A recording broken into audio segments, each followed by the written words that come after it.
Et voilà, ça y est, je vais vous présenter du coup le texte. Ça, c'est pas le texte, hein, c'est celui de la dernière fois, mais je vais vous le relire, comme ça on sera bien, et puis ça vous rappelle un peu tout ce qu'on a fait la dernière fois, ok? Du coup, voilà, je vous raconte l'histoire, c'est parti.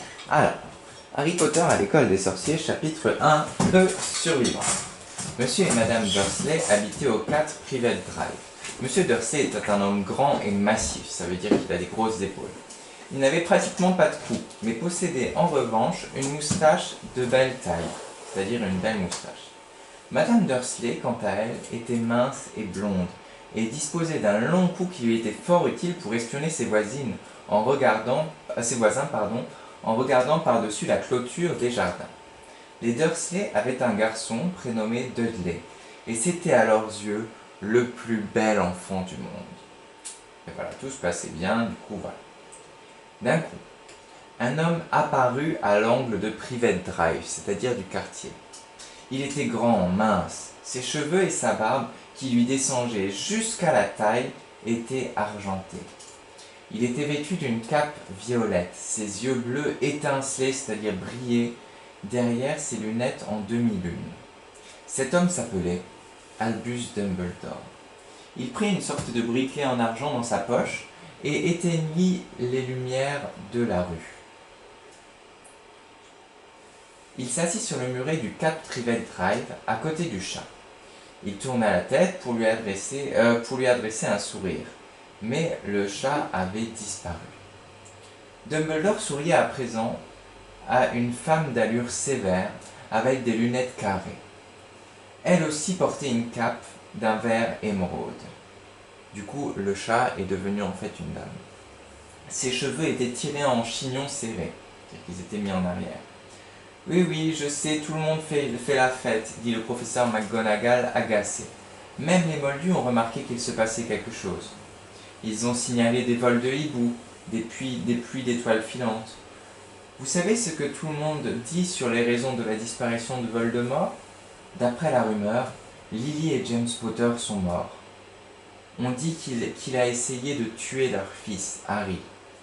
Tout le monde raconte que lorsqu'il a essayé de tuer Harry Potter, le pouvoir de Voldemort s'est brisé, et c'est pour ça qu'il a disparu.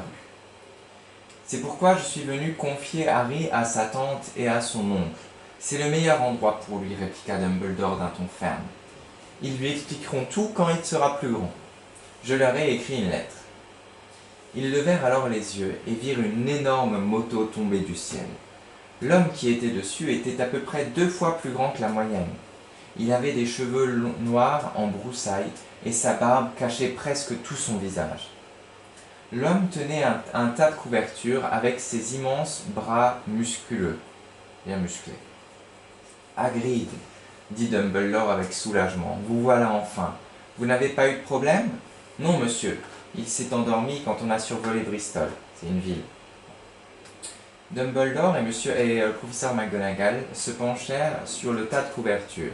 Sous une touffe de cheveux noirs de jet, ils distinguèrent une étrange coupure en forme d'éclair sur le front du bébé. Bonne chance, Harry, murmura Dumbledore. Il se retourna et disparut dans un bruissement de capes. Une brise agitait les haies bien taillées de Privet Drive. Harry Potter se retourna dans ses couvertures sans se réveiller. Sa petite main se referma sur la lettre qui était posée à côté de lui. Et il continua à dormir, sans savoir que dans quelques heures, il serait réveillé par les cris de Madame Dursley, qui ouvrait la porte pour sortir ses bouteilles de lait. Qui ouvrirait, pardon. Et voilà. Du coup, on va faire la suite du texte. Je vais vous le présenter. Le voilou. Il y a donc 2 chapitres. Chapitre 2, la vitre disparaît.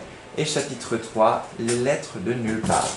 Du coup, vous avez bien en jaune toutes les pronoms que je vous ai mis, du coup.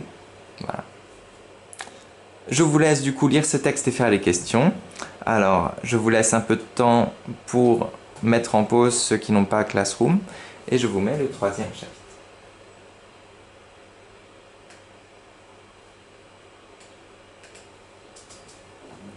Et voilà. Oh, j'espère que c'est pas bizarre cette lumière là.